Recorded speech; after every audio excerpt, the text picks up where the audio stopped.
I think it's going to take sub 32 for sure, but to give you an idea of how much, you talk about how much speed they've found since the last time. In the poll, last time we were here was a 32.4. Right now we're at a 32.1. Yeah. So I think they're found a half a second over the course of a season. So I would expect to see a 31.85, 31.90 is probably going to be a fast time in this session. This might be the first sub. Well, here's your 31.80 something right here. Big lap there for Bubba Wallace and Grimace. Yeah, there you go. 31.88 for the driver of the 23. This is not the speed that we saw out of teammate Martin Truex Jr. or Bubba Wallace from his organization, Denny Hamlin, co-owner of 2311. Just a lot of part-time, part throttle. Yeah. It's a good exit though. He'll be in the top 5 for now. Had a good exit off of 4, but not a great exit off 2, which killed him down the backstretch a little bit. It looked like speed-wise. With only 2 to go, Austin Dillon will stay in the top 5. It's a great lap. I thought Hamlin would run down to the 31s. Yeah. I thought Keselowski would be there, but it just proves how good that lap was from the 3 of Austin Dillon. Hamlin had a good exit. It's going to be hard for Blaney to find pace there. Well, there you go. He'll just beat Hamlin, but that keeps Blaney in the top 5, and now Hamlin knows he will not start in the top 10 of this race. Wow. Bit shocking from a guy that's won 4 poles already just in the playoffs. Wow, to be the slowest playoff driver in the first round. He says it's not his favorite track. He backed it up with his qualifying effort. That might be the reason why. Well, so Christopher Bell, 8th fastest of Group A. Hamlin also outside of the top 5. The only 2 playoff drivers in the top 5, Martin Truex Jr. and Ryan Blaney. Well, here's your question about the track. We're going to see if Bobby won something. Big lap there out of Ty Gibbs. Oh, no, 32.10. Okay, 32.10. Our tracker was steering us a little bit more than it really was.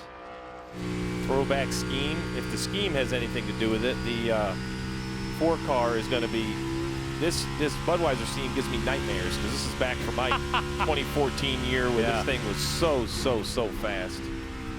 Well, and again, the weekend paying homage to Kevin Harvick. The race name is the Mobil 1 Forever 400 for Kevin Harvick in this final season for him behind the wheel as he goes just quick enough to break into that top 5. He's 4th fastest at a 32.39.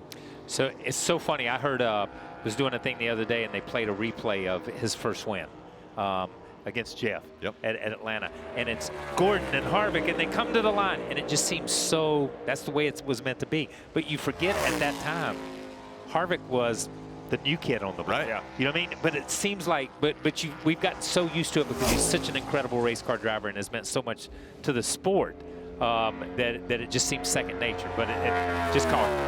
Well, we heard Larson mention Blaney. We heard Blaney say he likes his car. The other driver he mentioned was Ross. Yes. And for good reason. The 1 car a little high on exit, but I think this will be in the low 32s. Chastain goes to 2nd quick at a 32.28. 9's going to run a little higher entry and try to turn down across the bottom with a low exit. We'll see what that does as he crosses the line for Elliott. And 3rd fastest at a 32.31. Wow. Walking up the racetrack, he's going to run out of real estate. Will it be enough? That's a lot better lap for Buescher there at a 32.34. In Group A, they were the 2 fastest. There was 2 Toyotas, Wallace and Truex Jr., that were the fastest in Group A. We'll see if Toyota is strong here as the Hamburglar is on track. Hamburger's still in some time right here, baby. Well done. Well 32 played, flats. Kyle. Well played. For Tyler Reddick, stealing the top spot for the Hamburglar. It looked ugly. I don't know our tracker. I don't know what it's doing because it looked ugly halfway down the backstretch. He had a big 3 and 4. It looks like had a huge 3 and 4. We'll see what William Byron can do. Very low through 1 and 2. Tracking the right direction. Here's a team that you mentioned earlier. Here's a team that has just stuck to their plan. Nothing flashy, nothing just out there. They just do what they do week in and week out, and have just been solid, man. And just, I still think he's a favorite. And entry to turn 3 a little slower, but gains a little bit. But can he now a lot. Corner on exit? That's the problem. He's high and losing time quickly. It's a drag race to the line. I think he's going to safely advance. Way down low for Martin Truex Jr. through 1 and 2. Yeah, but this is the same as we saw at Dillon, which tells me that Keselowski didn't get the best exit. 19 gets a great exit. Now can he be patient back to the throttle? Remember, the 3 got in the gas too quick, so let's see. Oh, he drives in pretty deep, gains some time. Back to the gas.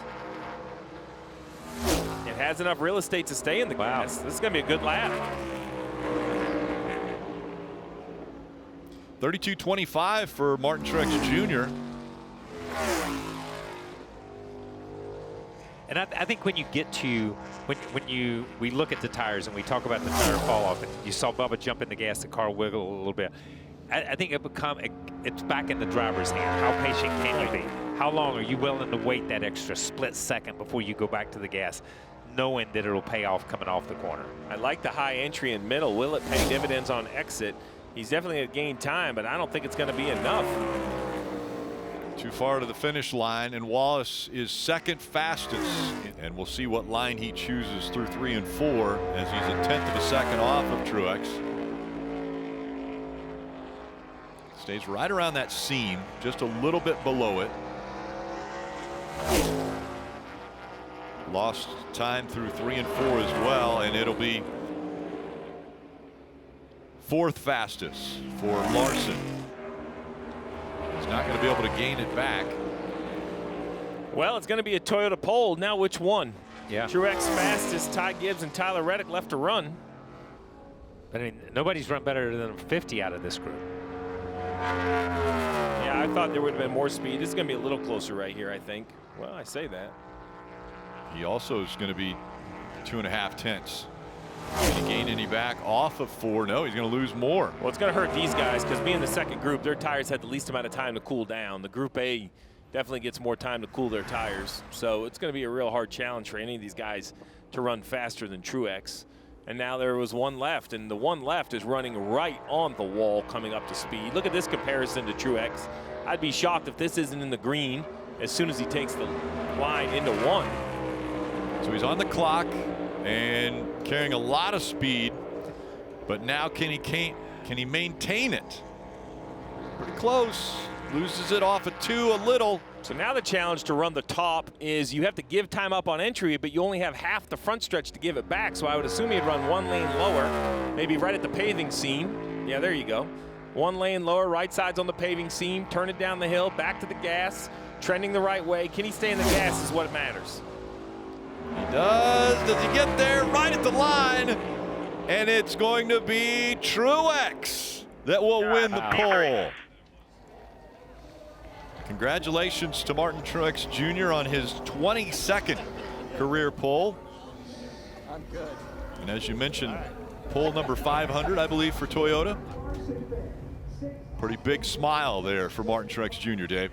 So, Rick, now everyone's going to write down, you know, be good in 1 and 2 and then sketchy through 3 and 4. That apparently is a fast lap. Yeah, apparently it is. I didn't think it'd hold up. I thought we could have been a little bit better there, but you never know here with, you know, scuffed tires is always a challenge and just trying to figure out where everybody's balance is going to go. But, yeah, again, just good job by my guys, and pretty cool to get that number pole for Toyota and 1, 2, 3 as well. So big day for us here, and thanks to everybody back at JGR and TRD and Bass Pro Shops and all our partners. We'll go get them tomorrow. I was going to say, let's walk through tomorrow just a little bit. You start basically on the cut line, knowing what you have to do tomorrow and what you had in practice this morning. Where are you? I think we were close enough. Based on my past experience here, I feel like we were close enough to be good later in the day when the track is slick. But with these cars, you just never know what direction it might just throw you a complete curveball. So I feel okay about where we're at. We just need to make smart adjustments tonight and, you know, figure out what the pace is going to be and where I want to run and go from there. Still work to do. Best starting spot, Rick. Starts on pole. Let's take a look at the grid. Toyota's very strong in this qualifying run here at Homestead-Miami. Top 3 spots. You see the playoff drivers all on the inside of each row. A couple playoff drivers that were unable to make that final 10. Denny Hamlin in row 6. Christopher Bell right behind him in row 7. McDowell, Chase Elliott back in row 8. And here we see our final playoff driver, KP, back in row 9. Yeah, Kevin Harvick in his own race, named after him, back in row 11. Continuing on, back through the field. Gilliland back there in row 16.